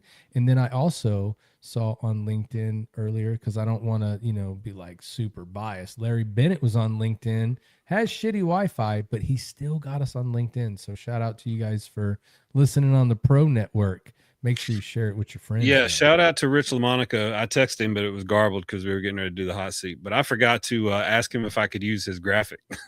So I used his Abbey Gate graphic. So shout out to Rich LaMonica for the graphic at the beginning where we read all the names for Abbey Gate. Rich LaMonica don't be sending us that lawsuit, bruh. With the misfit. Oh no, I don't want him. I meant to ask permission first to use it, and then ask him if I, could just basically read what he had written. But we put this on LinkedIn because of a lot of Rich LaMonica does his on LinkedIn, and I realized most of the people that I want to watch the show, they're on LinkedIn watching. We get a lot of views on LinkedIn, especially when we bring the former director of the CIA, Sergeant Major of the Army. Like, it's fun as hell. Those people come out. Shout out to the Misfit Nation, dude. Amazing podcast. If you guys have not ever watched it or heard it, man, it's definitely one to go check out. That's one of the many in our network. But man, Rich, he does a great job. And then I just really quick, Philippa Bagley, she's going to be a guest on the podcast here soon. I just wanted to say thank you for the card you sent me, because I had the distinct pleasure to be a guest on her podcast, Journey to Purpose. It'll be out soon, so I'm going to be UK famous, bro. Watch out now. But thank you for the card. I appreciate it, and I can't wait for her to come on because she's got some cool stories to tell too. And that's it. Just want to say thanks. It's going right next to my Misfit Nation card that you can see right there. Yeah, I think I got a Misfit Nation coin. By the way, guys, we're too poor. We can't afford postcards. So when you guys start donating, when you start donating, we'll send you guys a postcard. You know what I'm saying? Yeah. Just kidding. Yeah. Big shout out to Carlos Calzada with 1513 cookers as well. If you watch our YouTube channel, this is for the viewers, Matt. If you watch our YouTube channel, you'll probably see that we do something called Barbecue Church with Carlos Calzada. So Carlos was a freaking medic. Corpsman. Hospital corpsman. Yeah, hospital corpsman, combat corpsman, and all that kind of stuff. And he's been in the barbecue game for a while now, and he has a ministry now where he's, actually getting together, and wherever more than two gather in his name, there he'll be. He has Barbecue Church, and I've been very blessed to be a part of that. I appreciate him doing that YouTube channel. And Carlos, I just want to help you, bud. The Danny Dietz is in 2 weeks. It's not next week. I know you're so excited you're going to camp for a full week before, but we'll see you in 2 weeks. Oh, yeah, it is 2 weeks, isn't it? Yeah. He said, I'll see you next week. I'm like, dang, is he coming down to say what's up? Al, and Kevin Cash is excited. Bo's excited. Al's, of course, excited to be the head cook of the Danny Dietz. So that's going to be on the, the 12th of September, Saturday the 12th of September. We'll be competing. Yeah. KCBS, prestigious event just for the sanctioning body itself. But, man, a lot of fun. I'll just, oops, my bad, he says. Just, turn it off, turn it back. I wanted to make sure your wife wasn't pissed at you because you had to leave 2 weekends in a row for no reason. I mean, it's cool. You can come hang out, bro. It's all good. But, we don't want you to get in that much trouble. You got to be ready to cook that weekend. You excited about the picnic? Yeah, dude. I'm going to go hang out, cook some barbecue, and pretend like I know what I'm doing. If anything, I'll be able to talk a lot of shit with a lot of people, which will then make me seem like a seasoned barbecue guy, but I won't be saying anything that makes sense. So they'll be like, this dude's full of shit. And I'm like, you're right. But we got this butthole rimmed bearded barbecue guy in the back, and he's throwing down. So I'm just going to go turn in whatever he gives me. Yeah, we're gonna have Tom Clark being our pit mentor. That's going to be a lot of fun. So do you have any consternation with the top 25? I know that you were out last week. What do you think about the top 25 preseason poll for college? I think Notre Dame is ranked way too high. Okay. I think Indiana is ranked a little too low because they're the defending national champion, but without that quarterback, it could be suspect. I think Miami is way too fucking high. Texas Tech is getting ranked that way because they had a linebacker that was kind of good and thought he could go for the Heisman. Man. And my boys aren't. I don't see my boys. So yeah, they're number 8. Where? Number 8. A&M's there. I see them there, but we're in the AP. Where are they in the AP? Oh, okay. I see what you did. It's 2 there. Got it. To the 20, yeah. So we're missing 5 yet. So A&M is right where they need to be. But Texas, fuck Texas. They should be way lower than that. We all know that. Saw them off. Yeah, I don't see Texas finishing that. That kind of leads you into my trap, I guess. What I want to do is I want to blindly pick the national champion. Go. Blindly pick the national champion for Yeah, you got this 10 year. seconds. 10 seconds. 7, 5, 4, 2, 1. I'm gonna go. I'll go. 116. It's okay. 132nd. All right, time. What is it? All right, let's go with. Fuck it, man. It'll either be Texas A&M, just because I have to do that, I knew you were going to pick that. That's a solid pick, though. or Okay. don't be too stupid surprised if your boys from BYU are in the mix at the end of the year. Why you say my boys? I'm just saying in general, your boys, like just Oh, yeah. saying it in general. Like, I'll let you boy, Also, I I think Penn State might do good because their whole team is going to be jacked up on cocaine, dude. Apparently. Touche. Very nice, very nice. I'm going to pick LSU just to be controversial. I can't believe they were about to let a former NFL player play in the college. I'm glad people came to their senses. I hope that we can take care of the athletes without just being completely fucking absurd. So let me ask. No pro players that were his status, especially. And I don't watch the news. Yeah, go ahead. Who is that was doing that? I don't remember his name at this point. I'm not a huge LSU fan, but I do. He used to play at LSU. He played at Ole Miss with what's his name? Lane Kiffin. With Lane Kiffin. Then he went and he was in the NFL and he was on a roster. He had signed. I don't know if he'd signed a contract, but he was on a roster with his pro status. So he was a pro getting paid, I guess. Either way, the Big Ten and the SEC came out with this, you can do this or this or this or this or this, and they basically put a stop to all that, and I hope it stays. I hope it doesn't should get, stay. I hope so. I hope they need to come to their senses. But all right, Yeah, so I that's picked like Carson LSU Beck just playing because- college football for 10 fucking years, dude. Jesus. Yeah. After all that, I still like LSU. I still like Lane Kiffin. So I'm going I to like pick Lane Kiffin too, Ty, but it's his first year in Death Valley, and that is just it's a pick that everybody's going to make because it's Lane Kiffin at LSU. And I'm going to say this, and people can be a hater if they want to. If the only difference in LSU winning the national title is Lane Kiffin as the coach, then Ole Miss should have won last year. Without Lane Kiffin, because Ole Miss number 9, and they won recruit. too.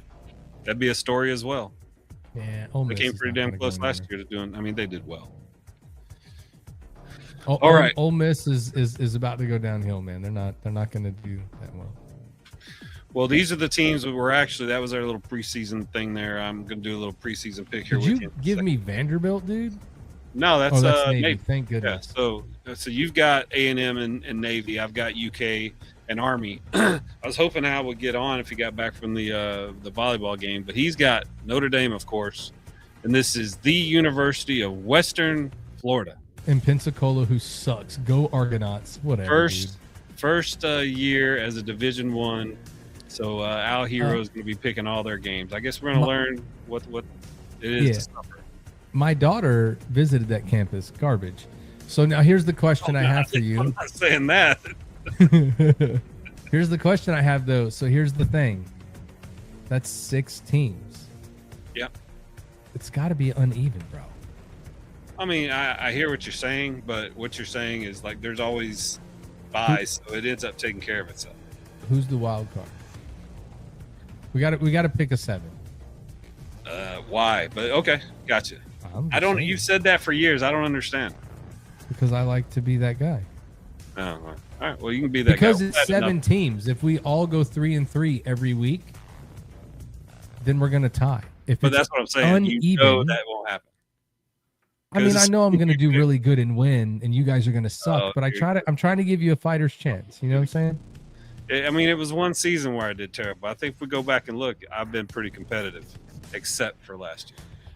Until the new football season starts, you got to keep letting the guy live down the thing. You're right. I got to take it. Get out. The records are 0-0 right now, but the real season starts on the 29th. So you and I are going to come to a consensus, and we're going to pick these games as our preseason warm-up for the picks. Okay. So these are the games that are actually happening this week. Our teams that we picked aren't playing. They don't start till 9/5. Yep. So Sacramento State at Eastern Michigan. Who you got? Eastern Michigan. Yeah, I'm going to pick Eastern Michigan just because they're the home team. I know nothing about them whatsoever. Yeah. New Mexico State, Florida State. Obviously FSU, right? I don't know, man. I don't know how it's good at they're going to be. FSU. New Mexico State. I lived out there and went to a bunch of games. They mostly run the ball. I don't even know what their fucking offense is right now. That's very true, but Florida State also thought they were really good last year until they played the third game of the season, and then they were dog shit the rest of the year. So I think they're going to do in normal fashion. They're going to blow that team out. They're going to win, and they're going to give everybody high hopes, but then just be ready for the ride. Sorry, Sierra. I know. Go Noles. Excellent. All right, Hawaii, Stanford. Stanford. Yeah, I don't think it's going to work out well for Hawaii. Memphis, UNLV. Memphis. Yeah, I'll go with you because I don't know much about UNLV. It is in Las Vegas though, so hopefully it's not basketball. That's all you need to know. Very true. All right, North Carolina, TCU. TCU. Yep, I'm with you on TCU. No argument there. San Jose State, USC. No argument. NC State, Virginia. NC State. All right, I think Virginia is going to win this game, but it's the warm-up, dude. It's not enough to argue about it. I'll take NC State. If we had White Mike and Al on here, they'd be arguing to the death. Meet me on my yard. I miss those guys. Yeah. Jacksonville State, North Dakota State. In dub, baby. Let's go. North Dakota State is quarterback U for I guess, what do you call them? Division 3 Division or 3. Division 2, one of the two. Yeah. All right. Well, there's the warm up. Appreciate you doing that. Yeah, man, we're gonna be good to go. It's gonna be great. Future guests. Next week we're gonna have part 2 of Ramon Martinez. He's got some stuff he wants to talk about. He's another guy that just philosophizes with you. It could just wax poetic all night. So we'll have fun talking next week. And then before we go any further, let me do the Egmarante 15 seconds of freedom. Should be played at high volume.